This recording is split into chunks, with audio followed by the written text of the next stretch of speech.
Now, you might be familiar with the phrase Nero fiddled while Rome burned, but the history behind this quote is actually quite interesting, and maybe Nero wasn't fiddling at all.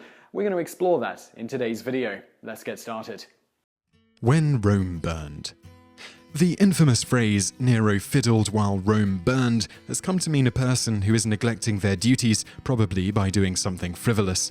Nero is painted as an emperor who didn't care about his people, but it's likely that he didn't deserve such a bad reputation.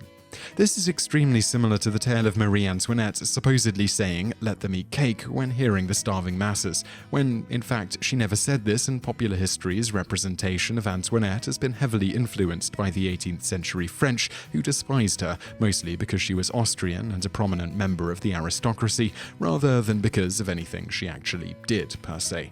Back to Nero. The story goes that a great fire swept through Rome in 64 AD, and Nero played his fiddle in a villa some miles away, ignoring his duty to the great city. In truth, there was such a fire, though its extent is unknown. The fire lasted for 6 days and decimated Rome, with only 4 districts untouched, out of a total of 14. He goes on to state that 10 of the 11 districts that burned were heavily damaged, with 3 of those completely destroyed. However, oddly, there is very little documented mention of the fire from those who actually lived through it. The only Roman historian during that period who even mentioned it at all was Pliny the Elder, and even he only briefly referenced it in passing. Had it been as widespread as Tacitus claimed, one would think that the likes of Plutarch, Epictetus, or other such famed Roman historians who lived through the fire would have mentioned it. And indeed, we see that perhaps it wasn't that great of a fire from the only other documented first-hand account of the scope of the disaster, a letter from Seneca the Younger, where he explicitly stated that only 4 blocks of insulae were burned, a type of apartment building, along with 132 private houses damaged, about 7% of the private houses and 0.009% of the insulae.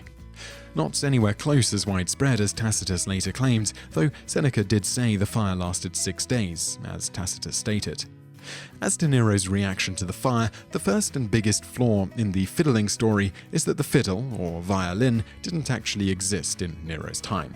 Historians aren't able to give the exact date for the invention of the violin, but the viol class of instruments to which the violin belongs wasn't developed until at least the 11th century. Many agree that the violin itself wasn't being played until around the 16th century. If Nero actually did play a stringed instrument, and there's no evidence that he did, whether during the burning of Rome or otherwise, it was probably a lyre or a cithara. Okay, so some details can get muddled through history. Did Nero neglect Rome when it burned? Historians argue probably not. Reports do place Nero 35 miles away from Rome at the time of the fire, as he was staying in his villa at Antium. However, an account from Tacitus tells us that he returned to Rome immediately when word of the fire reached him in order to begin relief efforts. As the fire raged on, Nero even opened up his gardens to provide a temporary home for those who were now homeless.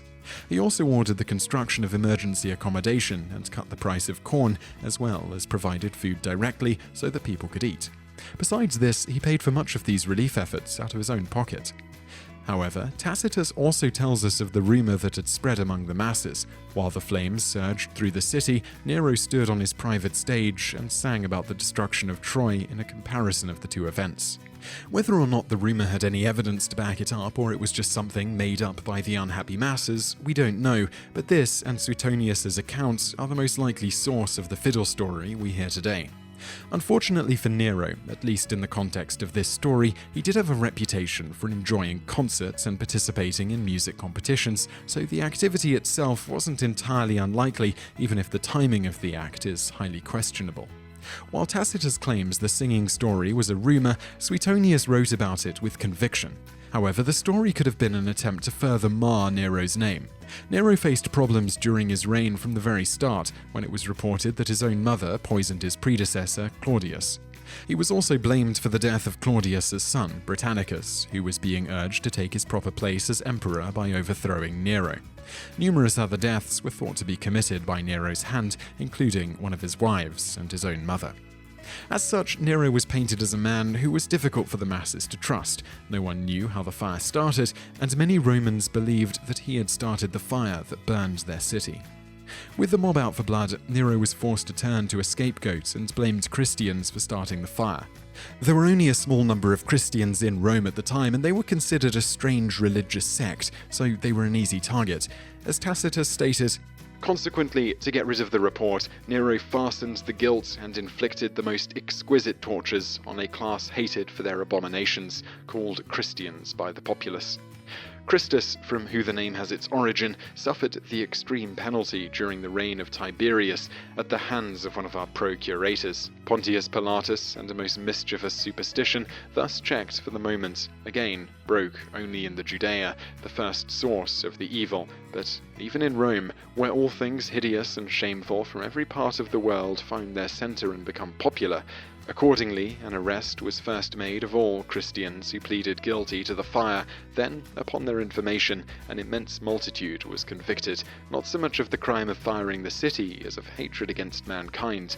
Mockery of every sort was added to their deaths. Covered with the skin of beasts, they were torn by dogs and perished, or were nailed to crosses, or were doomed to the flames and burnt, to serve as a nightly illumination when daylight had expired. Even finding someone to blame for the fire didn't help Nero's plea of innocence. In the wake of the fire, he built a palace on top of some of the land cleared by the flames, which people argued he had been planning from the start, though this is highly unlikely as the place he built the new palace was over half a mile away from where the fire started. In addition to a new palace, Nero did provide for the reconstruction of the city, but rebuilding stretched the limits of Rome's treasury at the time. He was forced to devalue Roman currency, which wasn't a popular move. Nero ended up committing suicide, or at least begging his secretary to kill him when he lost the nerve to do it himself 4 years after the fire. Accounts of his life and of the time of the fire are highly contradictory. Further, Suetonius and Tacitus wrote their histories 50 years after Nero died, and Cassius Dio wrote his 150 years later.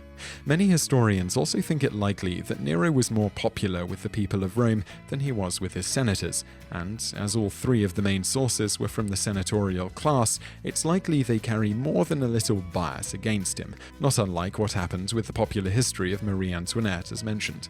That said, Tacitus did state that while Nero's death was welcomed by senators, the lower classes mourned his passing.